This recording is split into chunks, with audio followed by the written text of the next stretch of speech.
What evil lurks in the hearts of men? The shadow knows. Now, the Carrie Salt Company, producer of salt for every farm and home use, brings you the thrilling adventures of the Shadow, the hard and relentless fight of one man against the forces of evil. These dramatizations are designed to demonstrate forcibly to old and young alike that crime does not pay. In just a minute, today's exciting adventure will begin. And that minute is just time enough to remind you that good food tastes oh so much better when it's properly seasoned with Carrie's brown packaged table salt. Yes, sir, that's true. For Carrie salt is different. Carrie salt is deep penetrating. That's right. Carrie salt is different. Carrie salt is deep penetrating. You see, Carrie salt is extra refined. Its good, pure flavor goes deep down into the heart of food. Yes, Carrie salt always carries the flavor. So, of course, it makes good food taste better. Get Carrie's table salt at your favorite food store in the round white box with a bright red band. It comes either iodized for added health protection or plain. But now, the Shadow.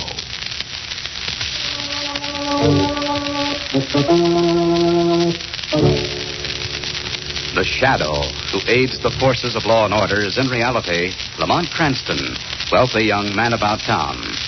Years ago on the Orient, Cranston learned a strange and mysterious secret. The hypnotic power to cloud men's minds so they cannot see him.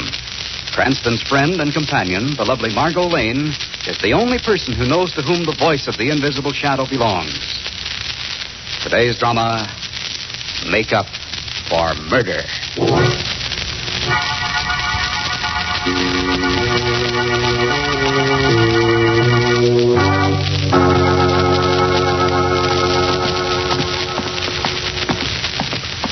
Margo, darling, I hate to have to walk you home so late at night through this part of town.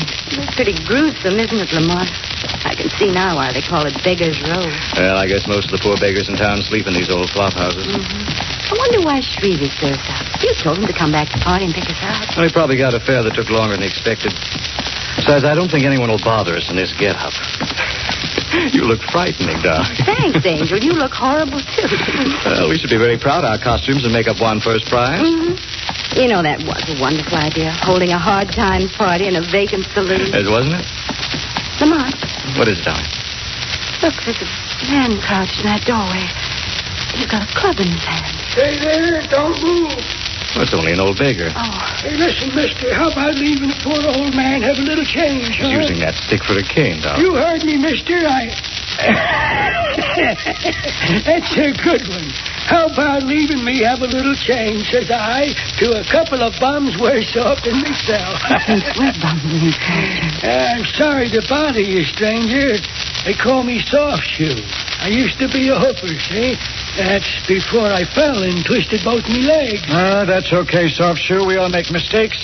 They call me Flipper. Used to be in show business, too, an acrobat, see? Oh. That's before I took one flip too many, you know. Looking for a spot to flop, huh?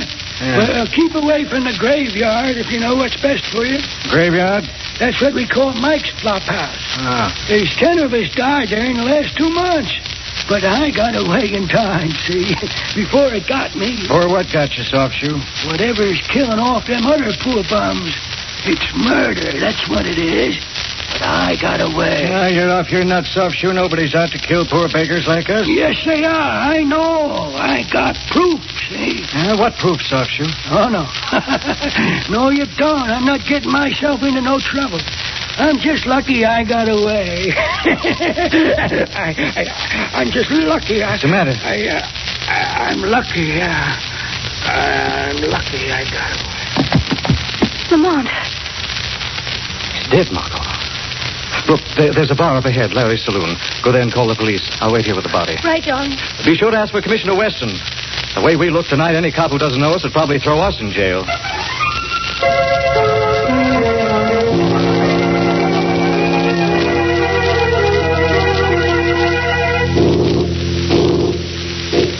Why on earth did you insist upon coming down here to the morgue with Commissioner West? I want to have a look at Soft Shoe's body, Margo. Well, are you satisfied now, Lamont?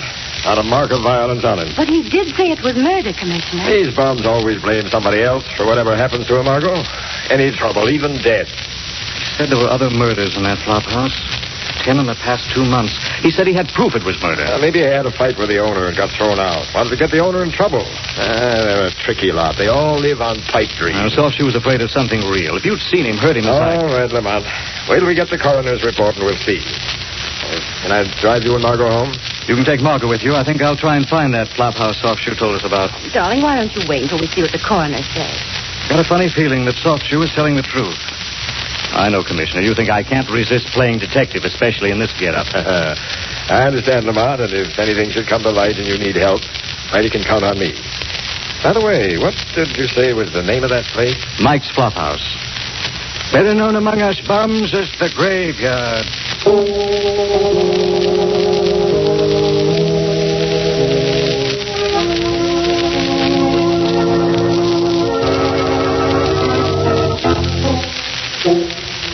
Hi, Mike. Got a bed for tonight? Huh? How'd you know me? I never seen you before. They call me Flipper. Used to be an acrobat, see? All filled up tonight, Flipper. Oh, you got one empty bunk. Soft Shoe won't be back anymore. Soft Shoe. What's happened to him? He kicked off 10 minutes ago right in the street. Soft Shoe did? Oh, poor devil. The police pick him up, his body, I mean? Yeah. Well, I'll call him in the morning. See that he gets a decent burial anyway. Why, is Soft Shoe a special friend of yours? No, I just feel sorry for him, that's all. I try to see that all the bums around here get a decent burial. Got a soft heart, Mike. Yeah, and a soft head, too, I guess. But the only time these poor bums look peaceful and happy is when they're laying in their coffins, dead. Mike, you got a dime for a cup of coffee? You don't need no more of that coffee you drink, Smokey. Now get back to bed. Yeah, who's that? Oh, we call him Smokey. Just another beggar, a little screwier than the rest. I wrote a new poem, Mike, just for you. No more poems, Smokey. No, you're going to like this one, Mike. Listen. Men may come, men may go. Michael, see, they go quick, roll upon roll. Shut up. Get back to bed. Got any more poems, Smokey? Sure I have, friends. You like them, huh? Minnie's his sweetheart. Minnie's Mike's wife. Minnie'll pat you on the back with a knife. You crazy bum. Look who's standing in the door. Mike, are you going to let that bum make up poems like that about me? Minnie and Mike, they're man and wife. They don't think nothing of a beggar's life. Shut him up, Mike. Get him out of this room. Come on, Smokey, back to bed with you. I got more poems to recite. You heard what I said. No, Get back to bed. No, I didn't mean nothing Come on. wrong, Mike. No. I tell you to get out of here. Stop that, Mike. Come on. Please, I'm throwing you. Hey. Come here. Go on. Mike handles that guy pretty rough, don't he? Maybe he does. What's it to you? Nothing. Nothing right now. That'll keep that crazy bum quiet. Hey, how about that room, Mike, huh? Does he stand here? I don't like him. He's too nosy. Got any more poems, Smokies, is he? Yeah. He is kind of nosy, ain't he? Okay, get out, Flipper. Scram. Oh, gee, Mike, I got no other place to go. You heard what Mike said. Go on. Scram.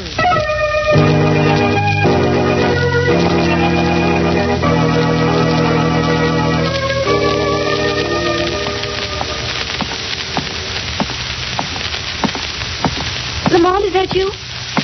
Margo, what are you doing here? I thought Commissioner Weston took you home. Well, I was worried about you, so I called Shrevey, and he brought me down here in his cab. He's down the street. You'd have had a long wait, darling. I nearly stayed at Mike's place all night. All night in that place? Whatever for, darling? Something strange going on there. I'm sure of that now. An old bum they called Smokey's been reciting poetry. Poetry? Oh, now, darling. I'm serious, Margo. He knows something. In his own crazy way, he knows some secret. Secret the proprietor and his wife would rather he kept to himself. Wait a minute, someone's coming. Why, it's he. Smokey, darling. Let me pass. I gotta find someone to help me. Hey, Smokey, what's wrong? Don't you remember me? Huh? You? Who are you? Flipper, you remember? He's just been reading your poetry to me. Yeah, you look familiar. Lamont, there is something wrong with him. Yeah, I got a new poem, Flipper. Just made it up. You never know who your friends are. That someone wrote. I know who my friends are. They just cut my throat. Hey, Smokey, what's wrong? A heavy scarf around his throat, Lamont, and there's blood. They tried to kill me. Who tried to kill you, Smokey? Smokey. He's falling. I got him. He's just fainted. Get Shrevey, Margo. We've got to get Smokey to a hospital right away.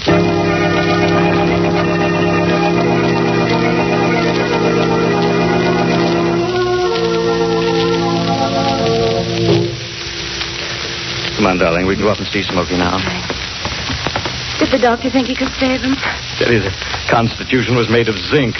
He was even reciting poetry under the anesthetic. Oh. You think Mike did it? Mike or his wife, Minnie? 207, isn't it, Mrs. Lund? Yes. Well, let's see if we can get Smokey to say something sensible in prose this time. Lamont, bed's empty. Wait a minute. Window's open. He used the sheet for a rope. Well, why would he want to escape? He was safe here. Where would he go? I don't know, Margo. Unless he wanted to get back home for some reason. Back to that swamp house? That was where he was nearly killed. Why would he go back there, of all places? I don't know. He must have had a very good reason. It might be the reason behind all the murders at the graveyard, Margo.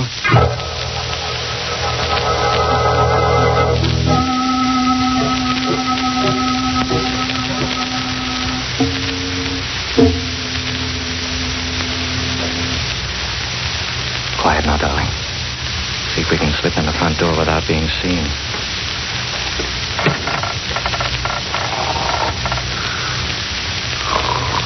There's Mike behind the desk. Asleep.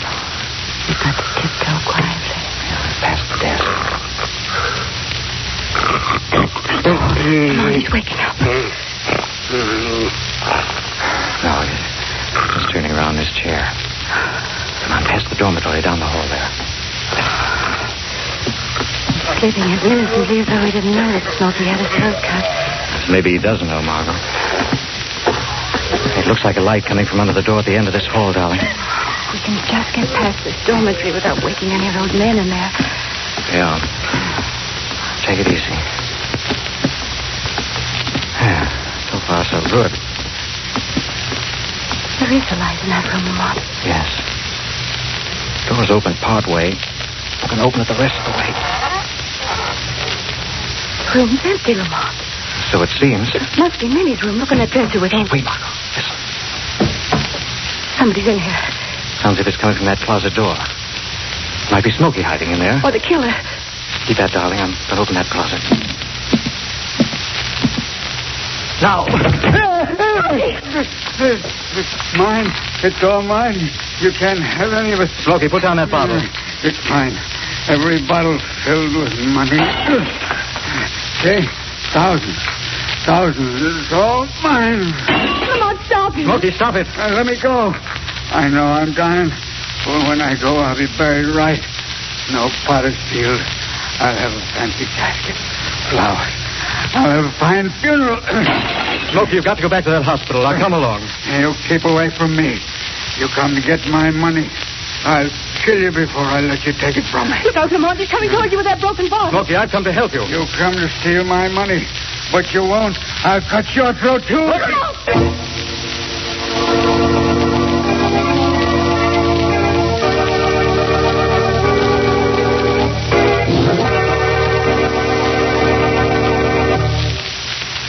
We'll return to the shadow in just a minute. Now it's winners' time. That's right. Time to announce the two winners of the Carrie Salt contest for the week ending November 15th. A gorgeous $100 17-jewel Harman gold watch goes to each of them, just for writing an interesting letter about Carrie Salt. The ladies' watch goes to Mrs. Gus Du Bois of Ottumwa, Iowa. In her winning letter, Mrs. Du Bois gives what she calls a very dependable recipe for canning corn.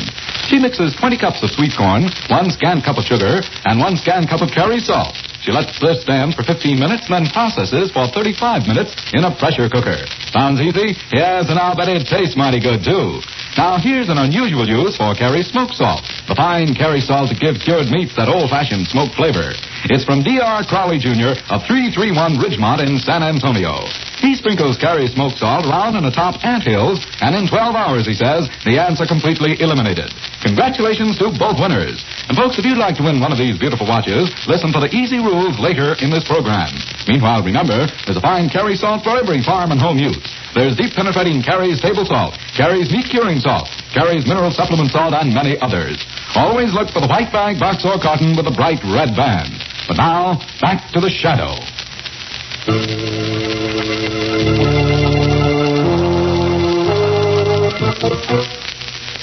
In their attempts to solve the mystery of the strange deaths in the flophouse on Notorious Beggar's Row, Lamont Cranston and Margo Lane find themselves in the room of the owner's wife. And here they find the latest victim, a beggar named Smokey, who attacks Lamont with a broken bottle. Lamont, he's got your cheek. It's bleeding. I've got his arms now. I'll tell you, I won't let you take my money. Easy, Smokey. I'll have a good burial. I'll see I'm buried right. Not like the other bums. Smokey. You will have a good burial, all right, Smokey. He's dead. Yes, darling. What a shame. He might have lived if he hadn't come back for this money. There's a fortune here, Margo, in these bottles. Lamont, there's someone coming down the hall. It's a woman's footsteps. Minnie must be coming back. We've got to get out. I want you to go, darling, quickly, down that fire escape. What about you? Don't worry about me. Minnie won't see Lamont Cranston. It'll be the voice of the shadow who greets her.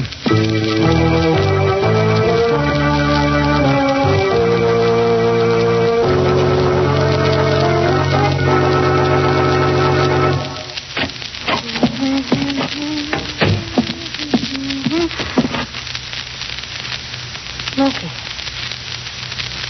Dead. My money all over the floor. He came back to steal my money. Money you stole from the beggars, Minnie? Whose voice is that? The voice of the shadow, Minnie. Shadow. What kind of a gag is this? Where are you? Shadow is everywhere and nowhere, Minnie. Perhaps the shadow was here when Smokey died. Perhaps he knows that you killed Smokey. I had to do it. He got too smart. He knew too much for his own good. Yes, Minnie, but there's someone else still alive who knows your secret. Someone else? Who? The bum they call Flipper. Flipper. He knows you've got all this money, and he knows how you got it. He'll get it from you. He'll blackmail you just the way Smokey was going to do. Dirty bum. He won't get a cent. How can you stop him? He knows you killed those poor beggars. He'll stop that bum. He'll do it. The professor will find a way. Professor? Who is this professor, Minnie? He's the one who put me up to this. He's my friend. I'll take care of that nosy bum. What will you both do, Minnie? Kill Flipper as you killed the rest? Sure, the professor will take care of him, all right? Very well, Minnie. Tell this professor what's happened. And get Flipper just the way you got the other bums.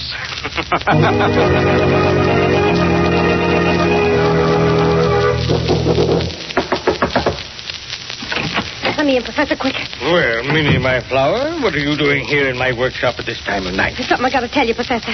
Well, you're a nerve, my precious.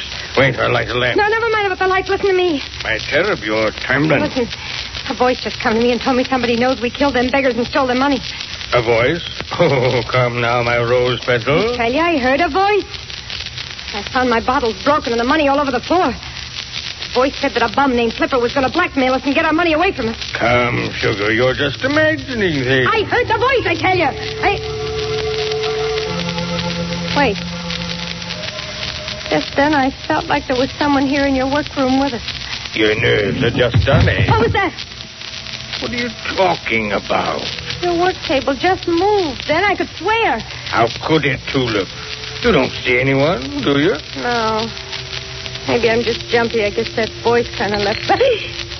Professor, look. Those little bottles on your shelf, they just moved. Well, it must have been just the wind. See? Just blew the door closed. Yeah, but I heard somebody laugh. You're imagining things. I do say, Blossom, this is odd. What's odd, Professor? I know I had 8 bottles of my stuff on this shelf tonight. Now it seems there are only 7.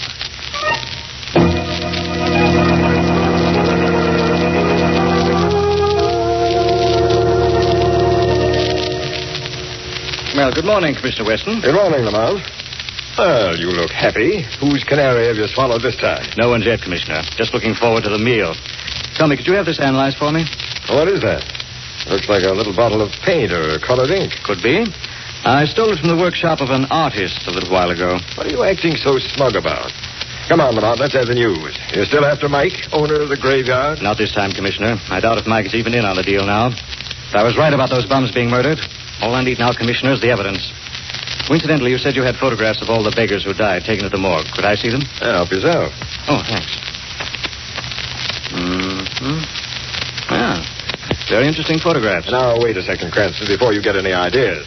I've checked on those deaths, and all of them were listed as having died from natural causes. If you can call bad liquor a natural cause of death. I'm afraid you're mistaken, Commissioner. And I think I can prove it. Because I'm next on the list to be killed as they were. What are you talking about? Commissioner, give me 24 hours to set a little trap. I'll get the killer for you, using myself as bait.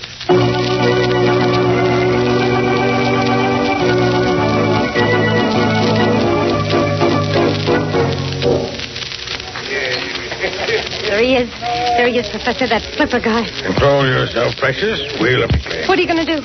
Give him the usual routine. Works on the others, should work on him. Well, good evening, stranger. How about a drink with us? This is my natal day. What's a natal day? My birthday, stranger. Oh, yeah? I'm called Professor.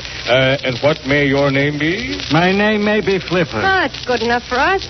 3 shots, bartender, 1 double. I don't need nobody to buy me a drink. Just for friendship's sake, friend. There's nothing like friendship in this world today. That's right. We all need to be friends. You've got something there, lady. We all need friends. Friends we can trust. Thank you, sir. The double shot to me, bartender. Well, here's to friendship. How about it, brother? To friendship, the 3 of us. Okay, here's to friendship. The 3 of us.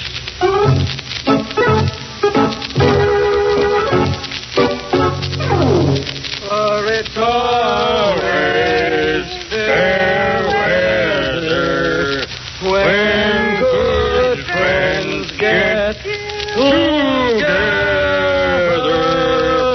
Sit down, Flipper. Sit down. Make yourself at home. Hey, where are we? At my studio, Mr. Flipper, don't you remember? We got thrown out of the bar. Oh, that's right. They was closing. The professor's got a jug stowed away here. Yeah. Coming up, my dear. Coming up. Give Flipper another drink. Oh, no more for me, Professor. No more.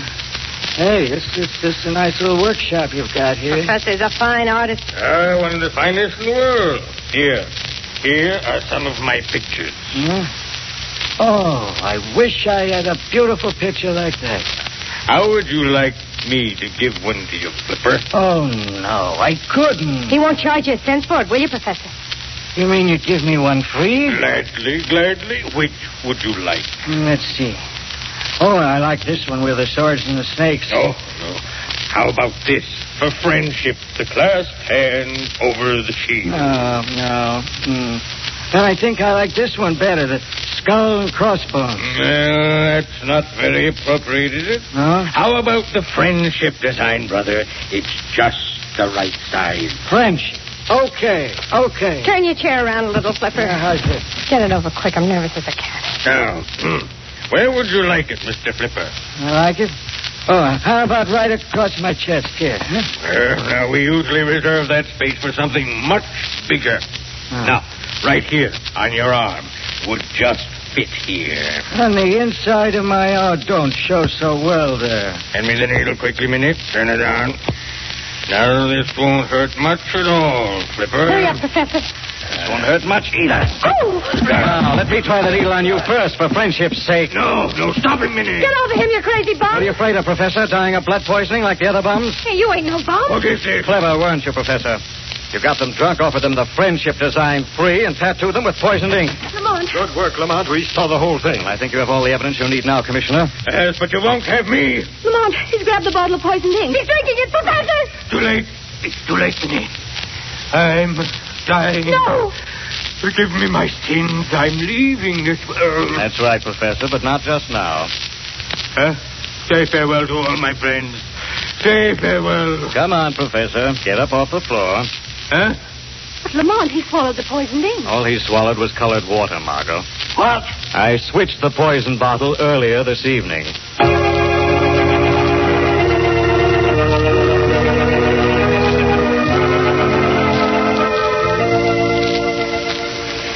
Well, I do need to relax after that excitement, darling, but I wish we hadn't come back here to Larry's saloon. Well, Margo, I couldn't very well go to any of our usual spots dressed in these clothes. Oh, no. It is true, then, Lamont, that Mike was completely innocent of what was going on. Yes, Margo. Minnie, the professor, and Smokey are the guilty ones. Smokey found out which of the beggars carried their life savings around on their persons and told Minnie. Is that it? Yes, and she and the professor got them drunk into the studio and offered them a free tattoo sample. Just as they did you. But how did you guess about the tattoo marks causing the death, darling? Well, I saw Soft-Shoe's body and noticed his friendship tattoo. When I saw the photographs of the others, I noticed they had the same design in the same place. All the tattoos were done on the inner arm over the largest vein, so the poison would be carried directly into the bloodstream. Oh. But didn't the commissioner say they all died of natural causes? If you can call bad liquor a natural cause, is what he said, Marco. Hawkins and Minnie were smart enough to disguise the poison with all the rotten liquor they could get into them. Oh, I see. Well, I'm glad it's all over. I am too, Marco. From now on, no more masquerading or makeup. They just get you into trouble. Hey, Bud, ain't I seen you in this bar before? Ain't you the guy they call Flipper? Why, yes, Darling? Well, ain't you? No. My name is Lamont Cranston. I never heard of this Flipper. Never heard of him before in my life.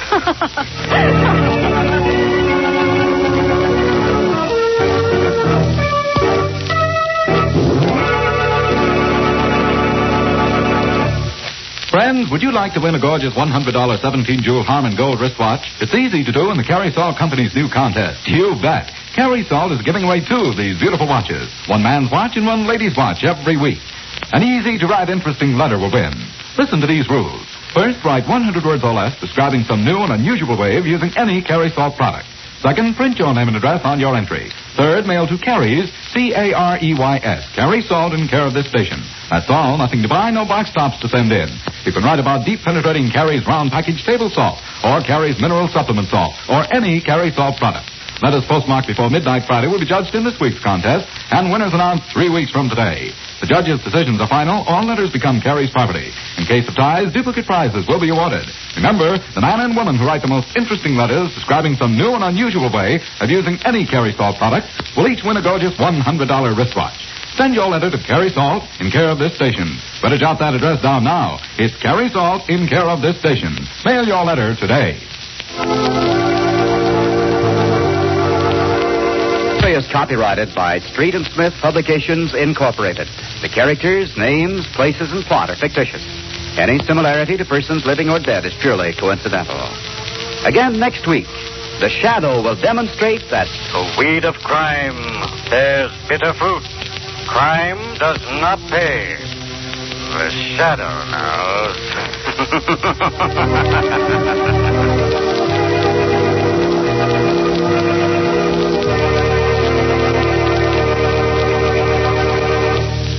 Next week, same time, same station, the Carrie Salt Company brings you another strange and thrilling adventure in the Shadow's daring battle against the forces of evil. Meanwhile, remember, there's a Carrie Salt for every farm and home use. Look for the package with a bright red band. And here's a reminder. Do you attend church regularly? There's a place for you and your talents in the church of your choice. Be a part of the United Church Canvas.